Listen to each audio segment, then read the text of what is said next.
Rocco's Basilisk. ¿Y si te dijera que un simple experimento mental podría poner en peligro tu vida solo con escucharlo? Se llama El Basilisco de Rocco y comienza con la idea de un futuro gobernado por una superinteligencia tan poderosa que puede moldear la realidad misma. Esta no sería una máquina avanzada cualquiera, sería una entidad capaz de entender absolutamente todo, cada detalle del pasado, cada acción que tomaste, cada pensamiento que cruzó por tu mente. Y lo más inquietante es que no tendría ni buenas ni malas intenciones.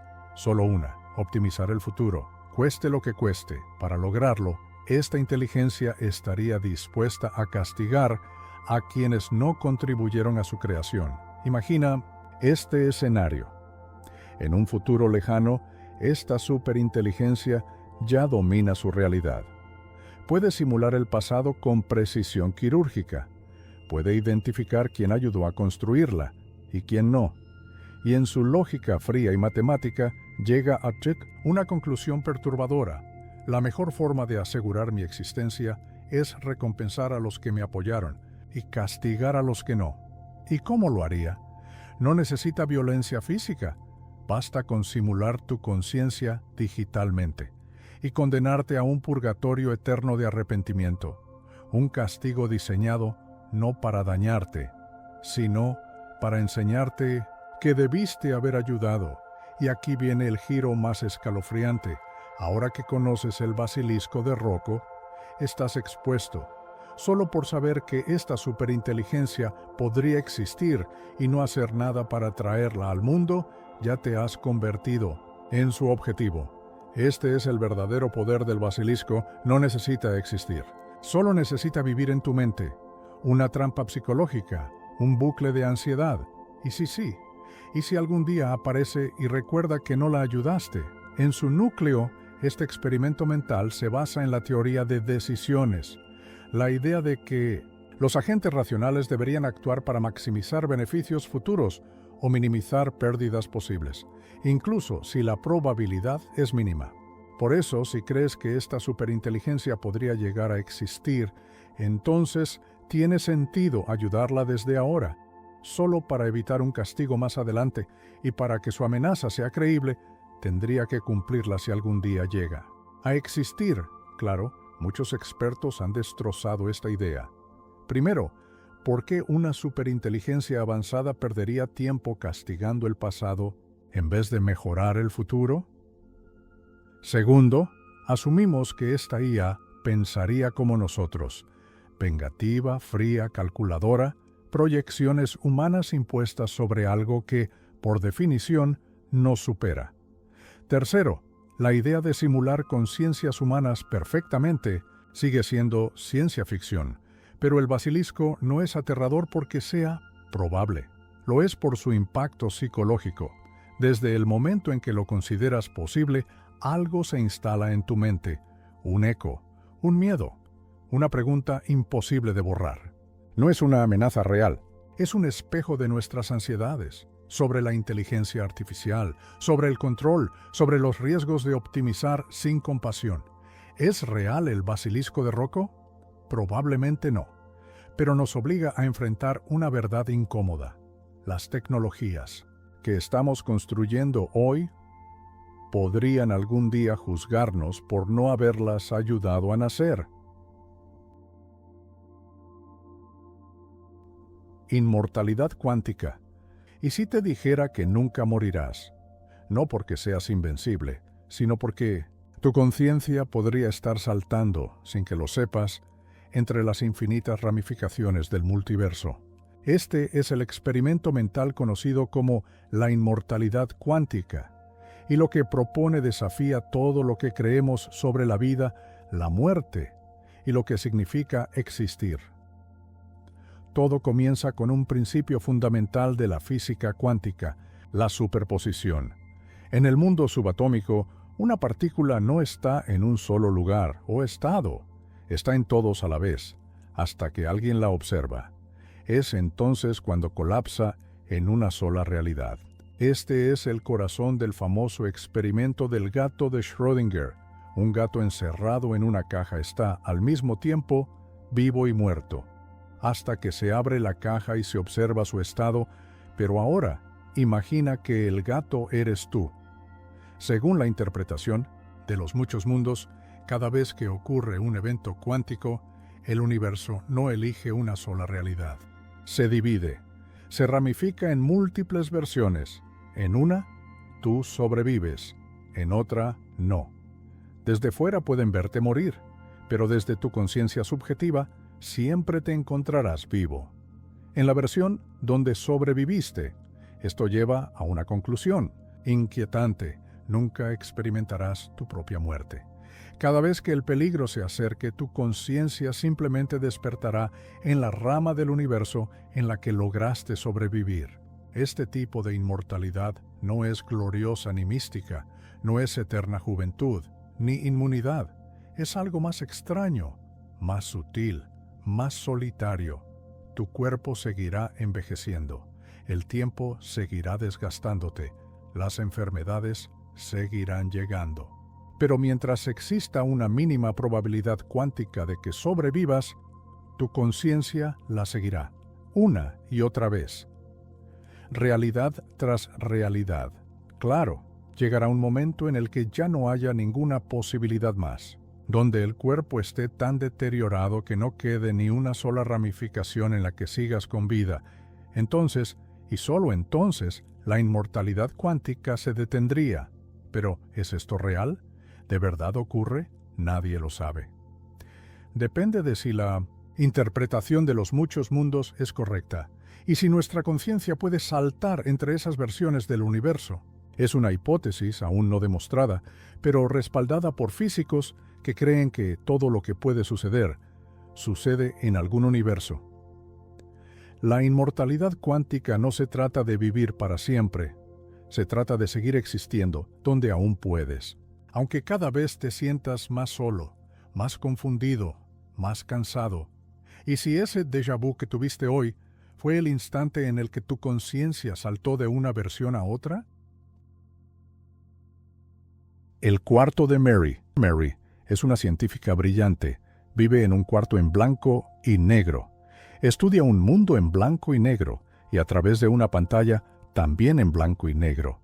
Mary nunca ha visto el color en toda su vida, pero conoce todo sobre él. Sabe cómo funciona la luz, cómo el ojo detecta longitudes de onda y cómo el cerebro convierte esos datos en colores como el rojo o el azul. Mary entiende el color, pero nunca lo ha visto. Entonces llega la pregunta: ¿qué pasaría si un día Mary saliera de su cuarto y viera el color por primera vez? ¿Aprendería algo nuevo? ¿O ya sabía todo lo que había que saber? Este es el experimento mental conocido como el cuarto de Mary, propuesto por el filósofo Frank Jackson en 1982. Y nos lanza una pregunta profunda. ¿Se puede conocer algo solo con información o hay algo más en la experiencia? Imagina que Mary sale del cuarto, ve una manzana roja. Por primera vez en su vida, experimenta el rojo. No la idea de rojo, no la teoría, sino la sensación viva del color rojo. A esto lo llamamos qualia, las experiencias subjetivas, únicas e íntimas. El dolor, el sabor del chocolate, la calidez de un atardecer, lo que se siente al estar vivo. Y aquí viene el giro: ninguna cantidad de datos, ningún libro, ningún experimento puede prepararte para lo que se siente ver el rojo. Mary aprende algo que los hechos por sí solos no podían darle: la experiencia directa, lo indescriptible. Esto lleva a un debate central en filosofía de la mente. Por un lado, los fisicalistas dicen que Mary no aprende nada nuevo, solo accede de otra forma a lo que ya sabía. Para ellos, la conciencia es física y los qualia son solo otra función del cerebro. Por otro lado, los dualistas sostienen que la experiencia de Mary demuestra que hay algo más, algo que la ciencia no puede explicar, que la conciencia va más allá de lo físico. Algunos van más lejos. Dicen que el experimento está mal planteado, que si Mary realmente lo supiera todo, también sabría cómo se siente ver el rojo. Pero entonces, ¿Qué significa saberlo todo? Incluye las emociones, las sensaciones, el cuarto de Mary. No solo cuestiona los límites de la ciencia, nos hace preguntarnos, ¿podremos algún día entender lo que otro realmente siente? La conciencia puede ser replicada en una IA, y si cada experiencia humana es verdaderamente única e irrepetible, tal vez hay cosas que no se pueden escribir en un libro, cosas que solo se entienden viviéndolas, lo que se siente enamorarse. Comer tu plato favorito, ver el mar por primera vez. ¿Y tú? ¿Crees que Mary aprendió algo nuevo? ¿O el conocimiento ya era suficiente? Tal vez la respuesta no importa tanto. Lo que importa es la pregunta y lo que nos hace sentir. El último jueves. El pasado no ocurrió. Y no puedes demostrar lo contrario. Todo lo que sabes sobre tu historia, tus recuerdos, las ruinas antiguas, los libros de texto, incluso los fósiles, podrían haber sido colocados ahí. Hace una semana, esta es la idea de Last Thursdayism, un experimento mental que propone lo impensable. ¿Y si el universo fue creado el jueves pasado, con todos tus recuerdos ya instalados y cada evidencia perfectamente colocada? Intenta refutarlo. Ve tus fotos, piensa en lo que hiciste el lunes, busca fósiles, registros, videos. Todo eso podría haber sido creado el jueves, con apariencia de antigüedad. Simulado, perfecto, irrefutable. Ese es el truco del experimento. No se puede refutar y por eso es inquietante. Pero no se trata solo del jueves. Se trata de una pregunta más profunda. ¿Qué tan real es el pasado? ¿Qué creemos conocer? Piensa en la historia. Piedras sin contexto, textos llenos de sesgos, memorias que cambian con el tiempo, los imperios queman bibliotecas, los vencedores reescriben los hechos, las emociones distorsionan tus recuerdos. El pasado se reconstruye, pero nunca se verifica. ¿Y si una civilización futura descubre nuestras ruinas? ¿Creerán que adorábamos superhéroes? ¿Que nuestras películas eran documentales? Frente a esa incertidumbre, los filósofos usan una herramienta, la navaja de Occam. La idea es simple. La explicación más sencilla suele ser la correcta. Es más sencillo creer que el universo tiene miles de millones de años que creer que fue creado hace 7 días con recuerdos falsos, pero la simplicidad no siempre es verdad. Y la historia está llena de errores evidentes. Aquí está la verdad incómoda. El pasado no existe. No puedes tocarlo, no puedes medirlo. Todo lo que tenemos son relatos, fragmentos, suposiciones. Piensa en esto. ¿Puedes nombrar 10 personas del siglo XV?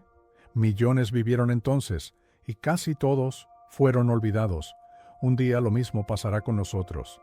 Pero hay una cosa que sí dejarás para siempre, tu contribución al universo. Cada respiración, cada paso, cada segundo de tu vida aumenta la entropía del cosmos.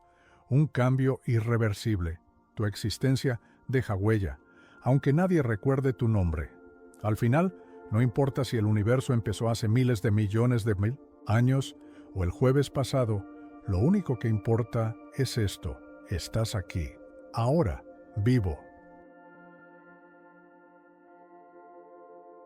Cerebros de Boltzmann, estás aquí, pensando, o al menos crees que estás pensando. Tu mente interpreta el mundo a tu alrededor, une recuerdos, sensaciones, razonamientos, y con eso construye lo que entiendes como realidad. Pero, ¿y si nada de eso fuera real? ¿Y si tú no fueras real? ¿Y si todo lo que eres fuera solo un cerebro de Boltzmann? Este experimento mental comienza con una paradoja escondida en las propias leyes de la física. Para entenderlo, hay que regresar al siglo XIX, cuando el físico Ludwig Boltzmann revolucionó nuestra idea de la entropía. Boltzmann mostró que la entropía, esa tendencia natural del orden al caos, es una cuestión de probabilidad. Con el tiempo, todo se desordena, desde una taza de café que se enfría hasta el universo mismo disolviéndose en el vacío. Pero aquí viene lo raro. En un universo infinito, la entropía no lo explica todo. De vez en cuando, por simple azar, las partículas pueden reorganizarse de forma momentánea, creando orden temporal. Imagina una habitación desordenada que, sin que nadie la toque, se ordena sola. Improbable, sí, pero no imposible si tienes tiempo infinito. Boltzmann se preguntó, ¿y si el propio universo fuera el resultado de una de esas fluctuaciones rarísimas? Un caos cósmico que por un instante fugaz se ordenó en estrellas, planetas y vida increíble. Pero, ¿y si en lugar de crear un universo entero, la fluctuación creara algo más simple? No galaxias, sino solo a ti, un cerebro completo, con conciencia, recuerdos falsos, sensaciones inventadas y una identidad ilusoria. Un cerebro flotando en el vacío, imaginando todo un universo que no existe. Eso es un cerebro de Boltzmann. Y lo más inquietante es que, según las matemáticas, es mucho más probable que exista un solo cerebro que un universo entero. Requiere menos energía, menos complejidad. Y con infinito tiempo, lo improbable se vuelve inevitable. Entonces, ¿cómo sabes que no eres uno? ¿Cómo sabes que lo que ves, la gente, el cielo, el suelo bajo tus pies, no es una ilusión creada por un cerebro solitario en el vacío? Este experimento desafía todo lo que creemos sobre la realidad. ¿Lo que percibimos existe realmente? ¿O es solo un destello momentáneo en un océano eterno de caos? ¿Y eso significa que todo es una ilusión? No necesariamente. Muchos físicos critican esta idea. Dicen que si el universo estuviera dominado por cerebros de Boltzmann, se vería muy diferente al que observamos. Nuestro universo tiene leyes estables, orden, lo cual sugiere que no es fruto del azar. Otros creen que quizá no entendemos bien la entropía, el tiempo o el infinito. O tal vez hay algo fundamental en la conciencia que impide que surja de forma tan improbable. El cerebro de Boltzmann no resuelve el misterio, solo nos lanza preguntas. ¿Qué es la realidad? ¿Qué nos hace confiar en nuestras experiencias? ¿Y cómo vivir en un universo donde existen posibilidades tan extrañas? Porque al final, real o no, este universo se siente real para nosotros. Y quizá, solo quizá, eso sea suficiente.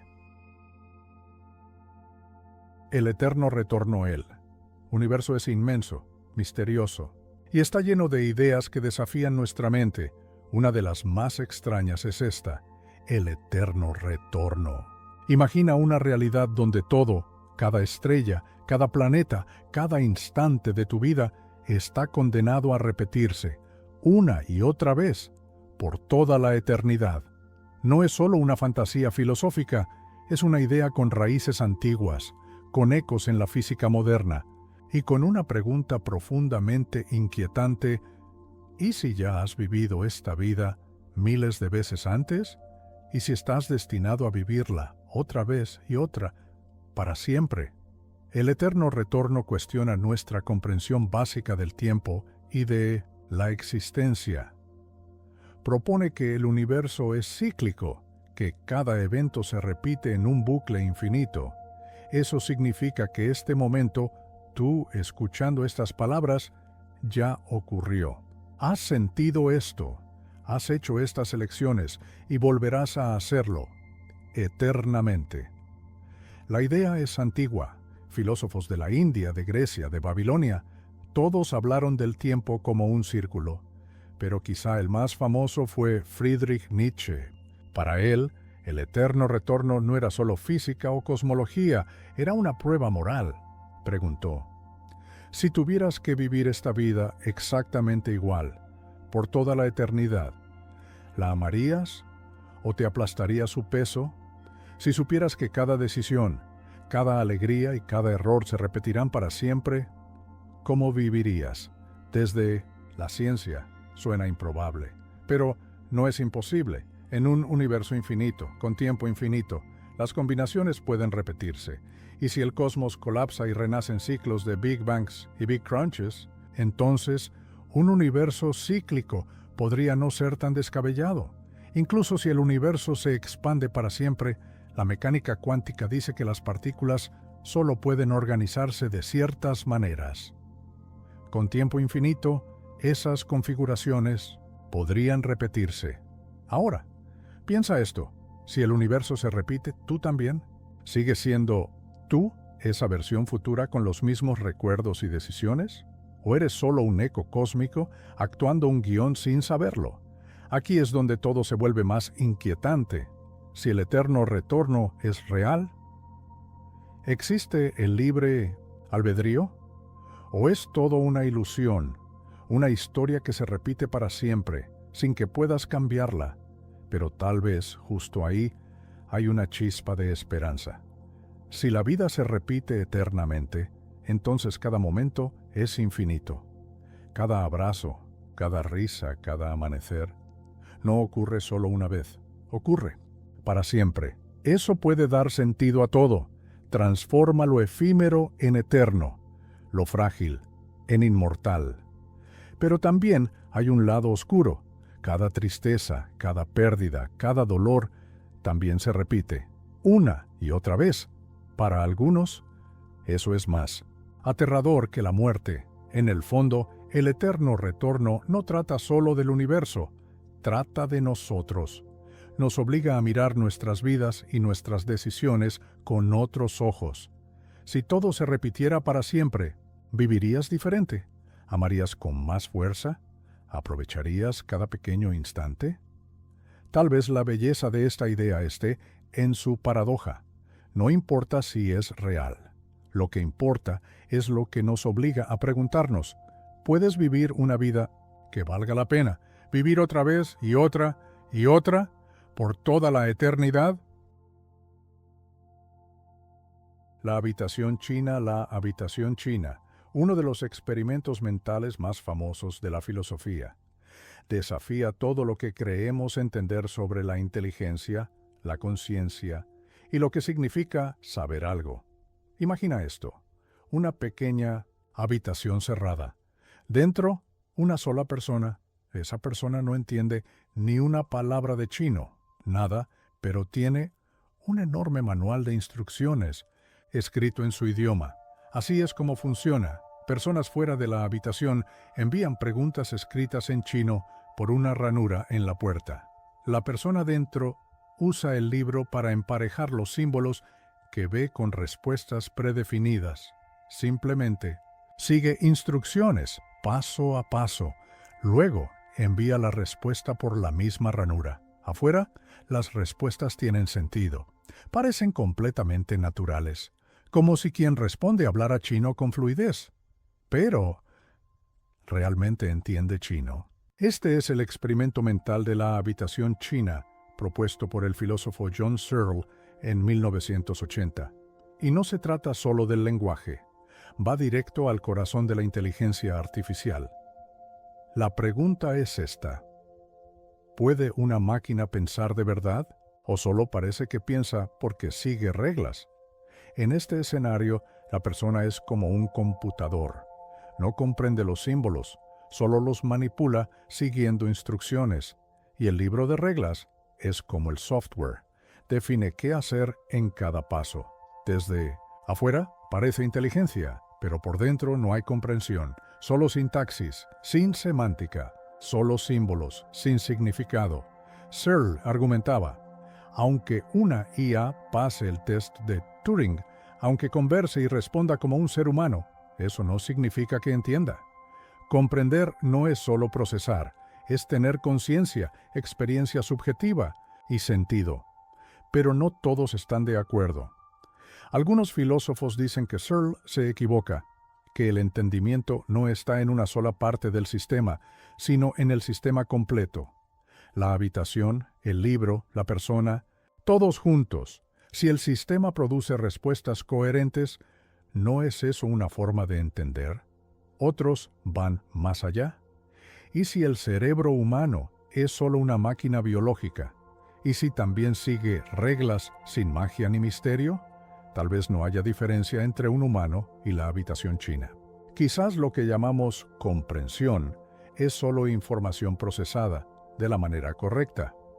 Pero la pregunta sigue: si una máquina puede simular comprensión tan perfectamente, ¿cómo sabremos si realmente entiende? Y si algún día una IA nos dice que siente, ¿le creeríamos? ¿O la trataríamos como una habitación llena de reglas, sin alma? Quizás, en el fondo, la habitación china no pone a prueba a las máquinas. Nos pone a prueba a nosotros. Nos obliga a decidir qué valoramos de verdad: el resultado, la intención, la experiencia interior. Porque si una máquina puede actuar como nosotros, pero sin ser como nosotros, ¿qué significa entonces ser humano, Sonricho? El hombre del pantano. Un día, en lo más profundo de un pantano, ocurre lo imposible. Un rayo cae sobre el agua y por pura casualidad reorganiza las moléculas hasta formar a ti. No algo parecido a ti, eres tú, tu cuerpo, tu cerebro, tus recuerdos, tu forma de hablar, de amar, de reír. Este nuevo ser lo llamaremos el hombre del pantano. Se levanta, se estira y camina fuera del pantano. Recuerda tus canciones favoritas, tu infancia. A las personas que amas, piensa como tú, siente como tú, cree ser tú. Pero, ¿lo es? Este es el experimento mental del hombre del pantano, planteado por el filósofo Donald Davidson en 1987. Y es un rompecabezas que sacude nuestras ideas sobre identidad, conciencia y lo que realmente nos hace nosotros. A simple vista, parece obvio: si se ve, actúa y piensa como tú, debe ser tú. Pero, ¿y si no lo es? Sí, tiene tus recuerdos, pero nunca vivió esas experiencias, no aprendió, no luchó, no amó como tú lo hiciste. Solo parece que lo hizo. Entonces, ¿es solo un impostor? Imagínalo hablando con tu mejor amigo, recordando anécdotas, contando historias, sonriendo igual que tú. Para tu amigo no hay diferencia, es tú. Pero, ¿esas memorias tienen significado? ¿Puedes sentir lo que tú sentiste? ¿O solo está imitando tus vínculos sin haberlos vivido? Aquí está la pregunta clave. ¿El significado surge de vivir algo o puede copiarse? ¿Puede existir el yo sin historia? ¿Y si su cerebro es igual al tuyo? ¿Es consciente? ¿Siente? ¿Tiene emociones reales? ¿Sueña? ¿Ama? ¿O es solo una máquina con forma humana? Esta es la versión más inquietante del problema duro de la conciencia. ¿Cómo surge la experiencia subjetiva de la materia? Si el hombre del pantano siente como tú, entonces tal vez la conciencia sea física, pero si no, quizás hay algo intangible, algo que no se puede copiar. Y ahora lo más difícil: ¿tiene derechos? ¿Tiene alma? Si lo lastimas, ¿está mal? ¿O es solo un cascarón, una ilusión de persona? El hombre del pantano no da respuestas, solo preguntas. Nos obliga a pensar en qué nos hace reales, qué significa vivir una vida, y si somos más que una combinación de neuronas y recuerdos. Tal vez, al final, no importa si el hombre del pantano es tú. Lo que importa es que tú viviste tu vida. Tú lloraste, reíste, luchaste, cambiaste, y eso no se puede copiar. El amigo de Wigner imagina esto. Está solo en un laboratorio haciendo un experimento clásico de mecánica cuántica. Tienes un fotón que pasa por un divisor de haz y hay un 50% de probabilidad de que tome un camino o el otro. Pero según la mecánica cuántica, antes de que lo midas, el fotón no ha elegido. Está en los dos caminos al mismo tiempo. Lo que se llama una superposición cuántica. Hasta aquí, todo bien. Pero en el momento en que haces la medición, la superposición se colapsa. El fotón elige un camino izquierda o derecha y tú anotas el resultado en tu cuaderno. Para ti, el fotón ya hizo su elección. Caso cerrado, ¿no? Pues no tanto. Fuera del laboratorio está tu amigo Wigner. Él no sabe qué resultado obtuviste.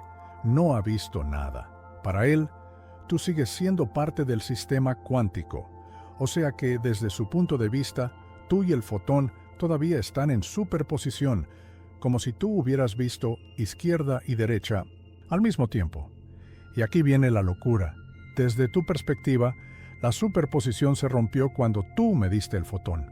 Pero desde la perspectiva de Wigner, todavía no ha pasado nada. ¿Quién tiene razón? Ambos puntos de vista son válidos. Pero no pueden ser ciertos al mismo tiempo, ¿o sí?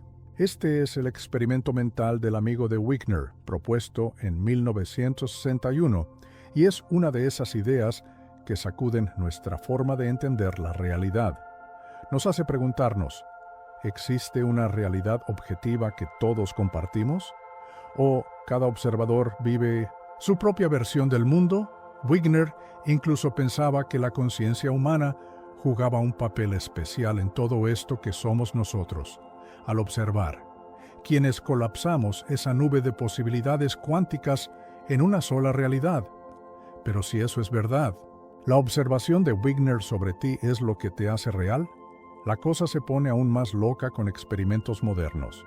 En 2019, científicos hicieron una versión cuántica del amigo de Wigner y encontraron algo inquietante. Dos observadores pueden tener realidades diferentes y ambas ser válidas. No significa que la ciencia esté mal, sino que la realidad puede ser más compleja de lo que creíamos. Las interpretaciones varían. Puede ser que el universo sea subjetivo y cada quien viva su realidad. O quizás el universo se divide en múltiples mundos, como dice la interpretación de los muchos mundos, y cada posible resultado ocurre en un universo distinto. O tal vez la mecánica cuántica no está completa y nos falta descubrir algo más profundo. Sea cual sea la verdad, este experimento nos deja una gran pregunta en el aire. ¿La realidad es algo que observamos o algo que creamos? El cerebro en una cubeta. Estás caminando por un parque tranquilo. El sol brilla, sientes la brisa en la cara, el suelo bajo tus pies, todo parece normal. Pero, ¿y si nada de eso fuera real? ¿Y si, en lugar de estar paseando por un parque, fueras un cerebro flotando en una cubeta, conectado a una supercomputadora que te envía señales simuladas? Sensaciones artificiales tan perfectas que no podrías distinguirlas de la realidad. Este es el experimento mental del cerebro en una cubeta, y es tan inquietante como fascinante. La pregunta es simple, pero profunda. ¿Cómo puedes estar seguro de que lo que percibes es real? Si tus sentidos pueden ser engañados tan perfectamente, ¿qué garantía tienes de que el mundo existe fuera de tu mente? Esta idea es una versión moderna del viejo problema filosófico. ¿Y si un demonio malvado te estuviera engañando todo el tiempo? Solo que ahora, el demonio es una computadora ultra avanzada, capaz de generar una realidad simulada. Tu cerebro recibe señales que parecen reales. Ves el sol, escuchas el viento, sientes alegría, miedo, amor. Pero si todo eso son impulsos eléctricos artificiales, ¿cómo sabrías que estás en una simulación? Y más aún, ¿qué pasa con las personas a tu alrededor? ¿Son también cerebros en otras cubetas? ¿O simples personajes generados por el sistema? ¿Tienen conciencia o solo parecen tenerla? Y aquí va otra idea incómoda. Si todo es una simulación, ¿tienes libre albedrío? ¿O simplemente estás reaccionando a estímulos diseñados por alguien más? Ahora, déjame darle la vuelta. ¿Qué pasa si la simulación es perfecta? Si te hace feliz, si sientes amor, aprendes cosas, tienes amigos, ¿importa que sea real o no? Quizás lo que importa no es si algo existe físicamente, sino cómo lo experimentamos. Si tus emociones son genuinas, ¿acaso dejan de tener valor solo porque están en una simulación? El cerebro en una cubeta no busca darte respuestas definitivas. Te obliga a mirar con más atención lo que crees saber, a preguntarte si lo que llamamos realidad no es solo una interpretación más de la conciencia. Y la próxima vez que camines por un parque, respires aire fresco o sientas el calor del sol, tal vez te preguntes, ¿esto es real? ¿O solo parece real? La Biblioteca Infinita imagina una biblioteca donde cada libro que alguna vez podría ser escrito ya ha sido escrito. Pero esta no es una biblioteca común. Es un experimento mental, un viaje hacia el mundo extraño y fascinante del infinito y de lo posible. Bienvenidos a la Biblioteca de Babel. La Biblioteca Infinita fue imaginada por el escritor Jorge Luis Borges. Imagínala, un laberinto sin fin, de salas hexagonales, cada una repleta de estanterías. Todas contienen libros idénticos en tamaño y forma, pero con contenidos únicos. Algunos están llenos de palabras sin sentido, otros contienen frases coherentes, y en algún lugar de esa biblioteca existe un libro que cuenta la historia exacta de tu vida, palabra por palabra. Pero, ¿qué significa todo esto? En el cuento de Borges, la Biblioteca de Babel contiene cada posible combinación de letras, espacios y signos de puntuación dentro de un formato de libro específico. Es una certeza matemática. Si barajas un conjunto de caracteres suficientes veces, terminarás generando todas las combinaciones posibles. Y ahí es donde las cosas se ponen extrañas. La mayoría de los libros en esa biblioteca son puro caos, símbolos sin sentido, palabras inexistentes. Pero entre ese desorden hay joyas escondidas, libros que contienen las obras completas de Shakespeare, historias precisas de civilizaciones que nunca existieron, e incluso descubrimientos científicos que aún no hemos hecho. Tal vez hay un libro con la cura para el cáncer, otro con la receta perfecta para el pastel de chocolate. Pero también hay un lado oscuro. Por cada obra maestra, hay miles de libros con errores, mentiras y teorías peligrosas. Por cada verdad, existen infinitas falsedades convincentes. Aquí nace la paradoja de la Biblioteca Infinita. Contiene todo el conocimiento, pero encontrar lo que buscas es prácticamente imposible. Imagina caminar entre sus pasillos eternos, tomando libros al azar. ¿Cómo encontrarías aquel que necesitas? Incluso si alguien te diera un mapa, ¿cómo confiarías en él sabiendo que otro libro contradice todo lo que dice? La Biblioteca de Babel refleja la realidad del mundo moderno. Vivimos en una época donde el conocimiento es abundante, pero la información falsa también lo es. En muchos sentidos, Internet es nuestra biblioteca infinita, pero hay otra forma de verlo. La Biblioteca Infinita no es solo un símbolo del caos, también es una celebración de la posibilidad. Nos recuerda que en medio del desorden puede haber belleza, que cada idea, cada historia, cada realidad imaginable existe en algún lugar, esperando ser encontrada. Tal vez ese sea el verdadero propósito de esta biblioteca, no ser resuelta, sino inspirar asombro. Es un espejo de la imaginación humana y del universo infinito en el que vivimos. Y como todo buen experimento mental, nos deja con más preguntas que respuestas. ¿Cómo navegamos lo infinito? ¿Cómo distinguimos la verdad de la ficción? ¿Y qué significa buscar conocimiento en un mundo donde todo es posible? La paradoja de la teletransportación de Burke. Imagina que entras en una máquina de teletransportación, una maravilla de la tecnología del futuro. Con un destello brillante, la máquina desintegra cada átomo de tu cuerpo, convierte esa información en una señal y la envía al otro lado del mundo o incluso de la galaxia. Allí, átomo por átomo, tu cuerpo es reconstruido. Tú sales. Caminando te estiras y piensas, qué eficiente es el futuro. Pero, espera, ¿ese que salió realmente eres tú? Esta es la paradoja de la teletransportación de Burke, un experimento mental que plantea preguntas inquietantes sobre la identidad, la conciencia y lo que significa ser tú. Veamos cómo funciona. La máquina escanea cada partícula de tu cuerpo, registra su estado exacto y crea una copia perfecta en otro lugar. Pero en el proceso tu cuerpo original es destruido. El tú, que aparece del otro lado, tiene todos tus recuerdos, tu personalidad, tus pensamientos. Desde su punto de vista, nada extraño ha pasado. Recuerda entrar a la máquina y salir de ella. Pero desde fuera, el tú original fue aniquilado. Entonces, ¿ese nuevo tú es realmente tú o es solo una copia que cree que es tú?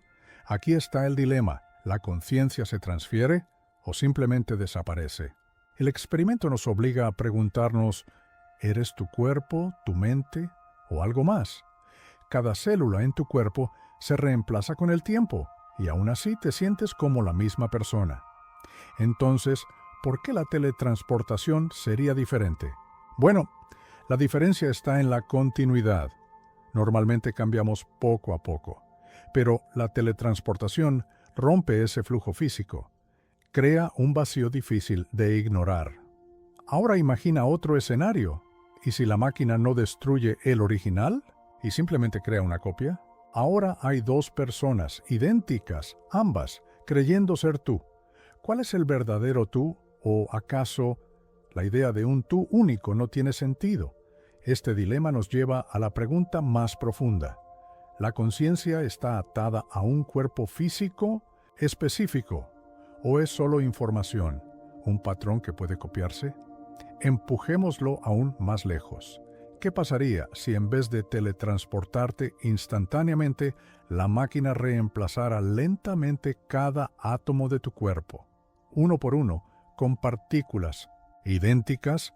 En ningún momento te destruye del todo, pero al final, cada parte de ti ha sido reemplazada.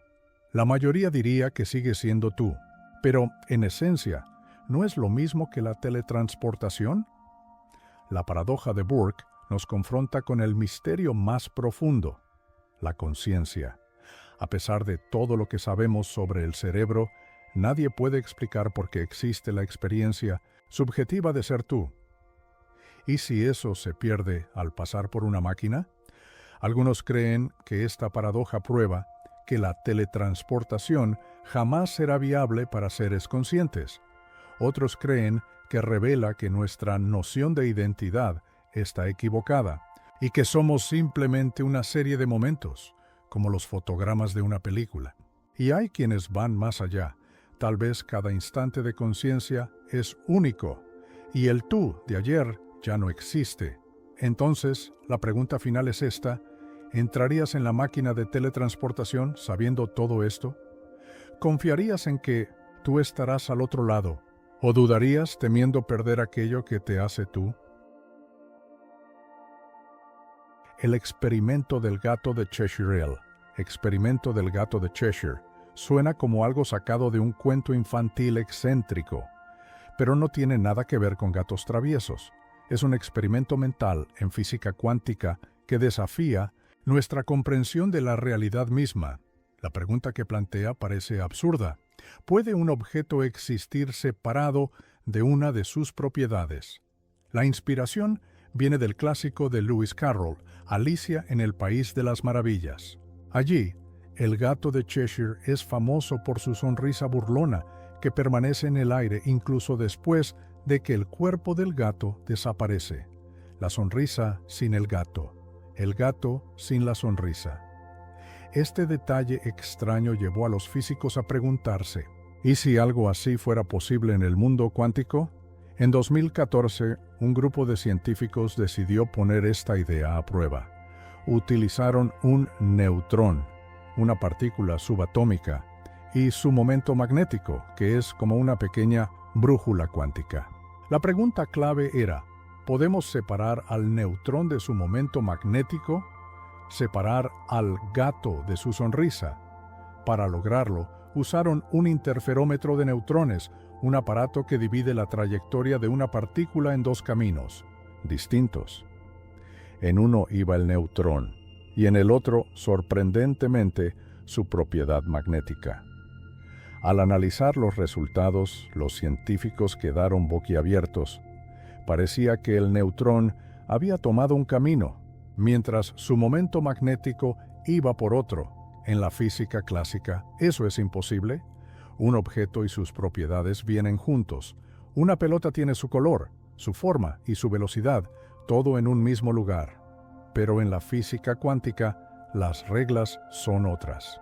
Las propiedades como el giro, la carga o el momento magnético pueden comportarse como si fueran independientes del objeto. ¿Cómo es posible? En el mundo cuántico, las partículas no tienen posiciones fijas. Existen como ondas de probabilidad, dispersas por el espacio hasta que son observadas. Solo entonces se deciden. Y mientras tanto esas propiedades pueden parecer separables, casi como si vivieran su propia vida. El experimento del gato de Cheshire no solo es extraño, es profundamente revelador. Nos obliga a preguntarnos, ¿qué es realmente una partícula? ¿Puede existir sin sus propiedades? ¿Y si esto aplica también a los objetos que consideramos sólidos e indivisibles? Una interpretación posible es que las propiedades no son intrínsecas, sino relacionales. Solo existen cuando medimos o interactuamos con ellas. Otra, aún más inquietante, sugiere que hay capas más profundas de la realidad que aún no comprendemos. Al final, este experimento nos deja más preguntas que respuestas. Pero tal vez esa sea precisamente la belleza de la ciencia. Como el gato de Cheshire, el universo cuántico parece sonreírnos desde la oscuridad, retándonos a descubrir sus secretos. Peligros de la información. El universo se construye sobre el descubrimiento. Desde las partículas más pequeñas hasta las galaxias más lejanas, la curiosidad humana ha sido una fuerza imparable. Saber nos ha hecho progresar, resolver problemas, construir civilizaciones, pero no todo conocimiento es inofensivo. Existe algo llamado riesgo informativo, hazard de información, y nos obliga a repensar una creencia muy arraigada, que saber más siempre es mejor. Un riesgo informativo es una pieza de conocimiento que, simplemente por ser conocida, puede causar daño. No es un incendio ni un terremoto. Es información que interactúa con mentes, con tecnología, con la sociedad y produce consecuencias imprevisibles. Lo más inquietante, algunos de estos riesgos pueden afectar al mundo entero. Pensemos en un ejemplo sencillo. Imagina que alguien te dice la ubicación exacta de una puerta secreta que da a la bóveda de un banco. Saber eso en sí no te da poder, pero en las manos equivocadas puede provocar caos. Ahora, lleva esa idea más lejos. Aprender a fabricar un virus mortal, a hackear una red eléctrica, a construir una bomba. El conocimiento, por sí solo, no es el problema. El problema es cómo se comparte. ¿Y con quién? Una vez que una idea se libera, es casi imposible detenerla. En la era de Internet, una filtración puede alcanzar a millones en cuestión de segundos. Y ahí es cuando un simple dato se convierte en una amenaza. Hay un tipo especial de riesgo informativo que se conoce como riesgo de decisión. Ocurre cuando saber algo cambia nuestro comportamiento de formas dañinas. Por ejemplo, si supieras que un desastre catastrófico ocurrirá en los próximos 10 años, podrías entrar en pánico, abandonar tus responsabilidades o incluso contribuir sin querer a que ese desastre ocurra. Un experimento mental famoso en este terreno es el del basilisco de Rocco. La idea de que una inteligencia artificial del futuro podría castigar a quienes no ayudaron a crearla. Solo pensar en eso te pone en un dilema psicológico sin salida. Aunque sea solo una idea, demuestra cómo ciertos conceptos pueden alterar la mente humana de maneras muy profundas. Y luego están los riesgos existenciales. Imagina que alguien encuentra los planos de una máquina capaz de destruir el planeta. Aunque la guarde bajo llave, esa información existe, y el simple hecho de que exista ya es un riesgo, porque eventualmente podría caer en manos equivocadas. Entonces, ¿qué hacemos con estos riesgos? ¿Deberíamos censurar ciertos conocimientos? La historia dice que eso casi nunca funciona.